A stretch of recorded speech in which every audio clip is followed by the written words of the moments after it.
Hello friends, welcome to the Garima classes. आप सभी को पता है कि दीनदयाल उपाध्याय गोरखपुर यूनिवर्सिटी द्वारा बीएड को सीबीसीएस पैटर्न पर कर दिया गया है। सीबीसीएस पैटर्न के अकॉर्डिंग बीएड के सेमेस्टर एग्जाम में एमसीक्यू टाइप क्वेश्चंस आ रहे हैं। तो उसी के अकॉर्डिंग हम सेकंड सेमेस्टर का जो सब्जेक्ट है फंडामेंटल ऑफ इंक्लूसिव एजुकेशन के मोस्ट इम्पॉर्टेंट क्वेश्चंस को करेंगे, जो एमसीक्यू टाइप के क्वेश्चंस हैं।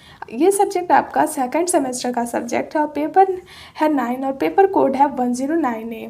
तो चलिए अब हम देखते हैं इसके एमसीक्यू क्वेश्चंस को। तो आपका फर्स्ट क्वेश्चन है, नई शिक्षा नीति लागू की गई थी। कब लागू की गई थी? 1986 में, 1984 में, 1982 में, 1980 में। ये लागू की गई थी आपका 1986 में। सेकंड क्वेश्चन है, डॉक्टर राधाकृष्णन की अध्यक्षता में विश्वविद्यालय शिक्षा आयोग कब गठन किया गया? 1948 में, 1950 में, 1952 में, 1986 में। तो 1948 में किया गया है। नेक्स्ट क्वेश्चन, माध्यमिक शिक्षा आयोग कब गठन किया गया?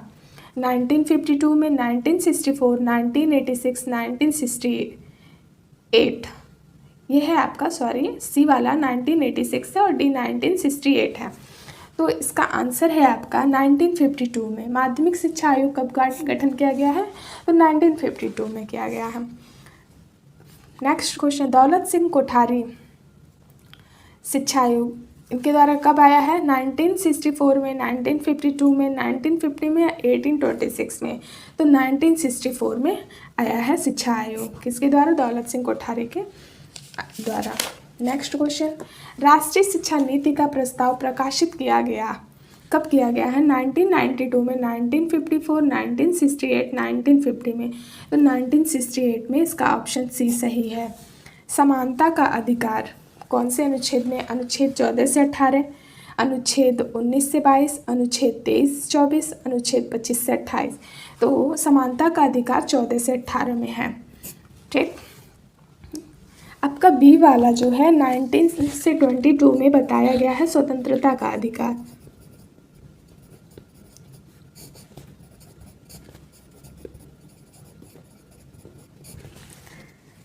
तेईस 24 में शोषण के विरुद्ध अधिकार।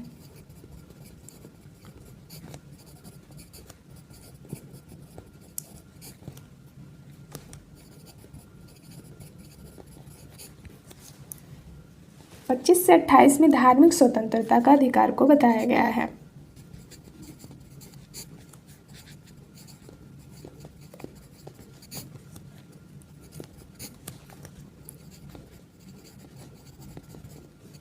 अब बढ़ते हैं हम नेक्स्ट क्वेश्चन की तरफ। मानसिक स्वास्थ्य अधिनियम 1986 में आया है, 1992 में, 1999 में, 2011 में। तो 1987 में आया है मानसिक स्वास्थ्य अधिनियम। ठीक है। और ये आपका 1992 में भारतीय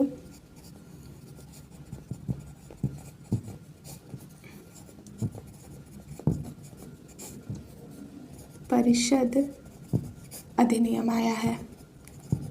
इसके साथ ये सारे डेट आप याद रखिएगा, क्योंकि इसमें से कुछ भी पूछा जा सकता है एग्ज़ाम में। राष्ट्रीय 1999 में आया है राष्ट्रीय न्यास अधिनियम। ओके।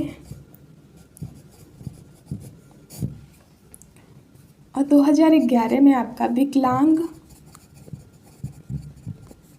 व्यक्ति अधिकार अधिनियम को आया है, को लाया गया है। ठीक है। तो मानसिक स्वास्थ्य अधिनियम 1987 में आया है और 1992 में भारतीय पुनर्वास परिषद अधिनियम, 1999 में राष्ट्रीय न्यास अधिनियम और 2011 में विकलांग व्यक्ति अधिकार अधिनियम। नेक्स्ट क्वेश्चन, भारतीय पुनर्वास संशोधन अधिनियम कब आया है? 2000 में, 2004 में, 2006 में, 2008 में। तो 2000 में आया हुआ है। ये कब किसके द्वारा आया है? राष्ट्रपति के द्वारा आया है। राष्ट्रपति के द्वारा आया हुआ है। और कब आया है 2000 में? तो 4 सितंबर को। ठीक है। इसकी स्वीकृति राष्ट्रपति द्वारा दी गई है 4 सितंबर 2000 को। नेक्स्ट क्वेश्चन, आरटीई अधिनियम कब लागू हुआ? 1 अप्रैल 2010 को, 1 मई 2010 को, 1 जून 2010 को, 1 जुलाई 2010 को। तो 1 अप्रैल 2010 को हुआ है आरटीई लागू। नेक्स्ट क्वेश्चन, राष्ट्रीय शिक्षा नीति 2020 के तहत 3 साल से 18 साल तक के बच्चों को शिक्षा का अधिकार कानून डैश के अंतर्गत रखा गया है? किसके अंतर्गत रखा गया है? तो 2009 के अंतर्गत रखा गया है, 2008 के अंतर्गत, 2010 के या 2012 के? तो ऑप्शन ये सही है आपका, 2009 के अंतर्गत रखा गया है। नेक्स्ट क्वेश्चन, संयुक्त राष्ट्र कन्वेंशन के अनुच्छेद 2 और 3 में प्रावधान हैं, परिभाषाएं हैं, सामान्य सिद्धांत है, यूनिवर्सल डिज़ाइन है, उपयुक्त सभी। तो 2 और 3 में प्रावधान है, उपयुक्त सभी, ये तीनों हैं आपके। नेक्स्ट क्वेश्चन, संयुक्त राष्ट्र कन्वेंशन के अनुच्छेद 4.32 को परिभाषित करता है, किसी व्यक्ति का अधिकार, ए ऑप्शन, बी विकलांग व्यक्ति का अधिकार, सी उपयुक्त दोनों, डी इनमें से कोई नहीं। तो इसका आंसर हो जाएगा आपका सी उपयुक्त दोनों। ये दोनों है, किसी व्यक्ति का अधिकार, विकलांग व्यक्ति का अधिकार, ये दोनों इसके अंतर्गत आते हैं। नेक्स्ट क्वेश्चन, राष्ट्रीय शिक्षा नीति 2020 को कब मंजूरी दी गई? 2020 में कब मंजूरी दी गई है? तो 29 जुलाई 2020 को दी गई है, 30 जुलाई 2020 को, 29 अगस्त 2020 को, 30 अगस्त 2020 को। तो 29 जुलाई 2020 को मंजूरी दी गई है राष्ट्रीय शिक्षा नीति, जो 2020 को में मंजूरी दी गई है, वो 29 जुलाई 2020 में दी गई है।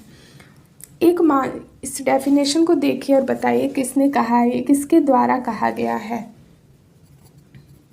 एक मानसिक दोष वाला व्यक्ति वह है जो अपने आप को, अपने क्रियाकलापों को व्यवस्थित करने में असमर्थ होता है या उसे सब कुछ सीखना पड़ता है तथा जिसका स्वयं के और समुदाय के कल्याण के लिए निरीक्षण, नियंत्रण व देखभाल की आवश्यकता होती है।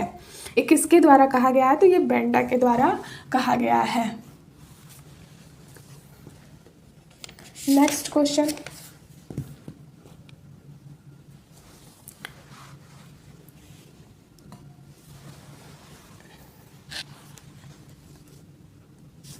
मानसिक दुर्बलता एक प्रकार से मात्रा के अपूर्ण मानसिक विकास की स्थिति है जिसके कारण व्यक्ति निरीक्षण, नियंत्रण तथा बाह्य आश्रम से मुक्त अपना अस्तित्व बनाए रखने की दृष्टि से अपने सहयोगियों के साथ सामान्य परिवेश में अनुकूलित करने में असमर्थ पाता है। ये किसके द्वारा कहा गया है? तो ट्रेंड गोल्ड के द्वारा ये कहा गया है। डेफिनेशन को आप एकदम याद रखिएगा, किसके द्वारा कहा गया है, क्योंकि एग्जाम में इससे क्वेश्चंस आते हैं। नेक्स्ट क्वेश्चन है आपका, मनोवैज्ञानिक वर्गीकरण आईक्यू के आधार पर। क्वेश्चंस को देखिए।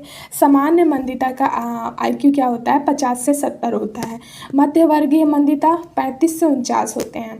गंभीर मंदिता 20 से 34 होते हैं। अति गंभीर जो होते हैं वो आईक्यू लेवल उनकी होती है 20 से बिलो होती है। पढ़ते हैं नेक्स्ट क्वेश्चन की तरफ।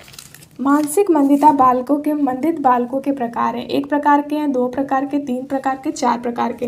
तो 3 प्रकार के होते हैं। पहला कौन सा है आपका? चिकित्सीय वर्गीकरण।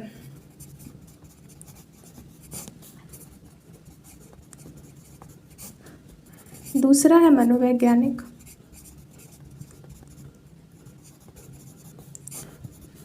और तीसरा है आपका शैक्षणिक। बौनापन को कहते हैं हाइपोथायरॉयडिज्म। बढ़ते हैं नेक्स्ट क्वेश्चन की तरफ। सामान्य रूप से मानसिक मंदित बालक की बुद्धिलब्धि होती है 50 से 70, 35 से 49, 20 से 34 और 20 से कम। तो 50 से 70 होती है। नेक्स्ट क्वेश्चन, मानसिक मंदता का कारण है मंगोलिज्म, संक्रमण का प्रभाव, एक्सरे का प्रभाव, उपयुक्त सभी। तो मानसिक मंदता का कारण ये तीनों होते हैं। बढ़ते हैं नेक्स्ट क्वेश्चन की तरफ। मानसिक रूप से मंदित बालकों को कितनी श्रेणियों में बांटा गया है? सामान्य से बौद्धिक क्षमता, ए ऑप्शन, बी अधिगम में पिछड़ापन, सी मानसिक अपंगता, डी उपयुक्त सभी। तो उपयुक्त सभी। ठीक। 23 क्वेश्चंस नंबर को देखते हैं। मानसिक रूप मानसिक रूप मंदित बालकों की पहचान किस आधार पर की जाती है? ए ऑप्शन है उपलब्धि परीक्षण, बी बुद्धि परीक्षण, सी अभिक्षमता परीक्षण और डी इनमें से कोई नहीं। तो इनमें से कोई नहीं। मानसिक रूप मंदित बालकों की पहचान इस प्रकार से नहीं की जाती है। ये तीनों ऑप्शन आपके गलत हैं। नेक्स्ट क्वेश्चन, गंभीर मानसिक मंदित बच्चों की बुद्धि लब्धि डैश होती है? कितनी होती है गंभीर मानसिक मंदित बच्चों की बुद्धि लब्धि? 25 से अधिक होती है, 25 से कम होती है, 50 से अधिक होती है, 50 से कम होती है? तो 25 से कम होती है। इसका सही आंसर है आपका 25 से कम। नेक्स्ट क्वेश्चन, गहन रूप से मंद बुद्धि बालकों के लिए मानसिक अस्पताल संस्थाएं व घर सुरक्षित जगह है, यह किसके द्वारा कहा गया है? ये ग्रासमैन के द्वारा कहा गया है। तो इस प्रकार से हमने आज 25 मोस्ट इम्पॉर्टेंट क्वेश्चंस को किया है, जो आपके एग्ज़ाम के लिए बहुत ही इम्पॉर्टेंट है, इसलिए आप इसे रिवीज़न करिए और इसमें से आपके एग्ज़ाम में ज़रूर 3 से 4 नंबर के क्वेश्चंस आने वाले हैं। इसलिए आप इस क्लास को मल्टीपल टाइम रिवीज़न करिए ताकि आप एग्ज़ाम में अच्छे से कर पाए क्वेश्चंस को, आपके ध्यान में रहे, सारी चीज़ें भूलें नहीं। अगर आपको ये क्लास अच्छी लगी हो तो please like, subscribe, comment and share ज़रूर करें ताकि ये वीडियो और लोगों तक पहुंच सके। Thanks for the watching video. Thank you.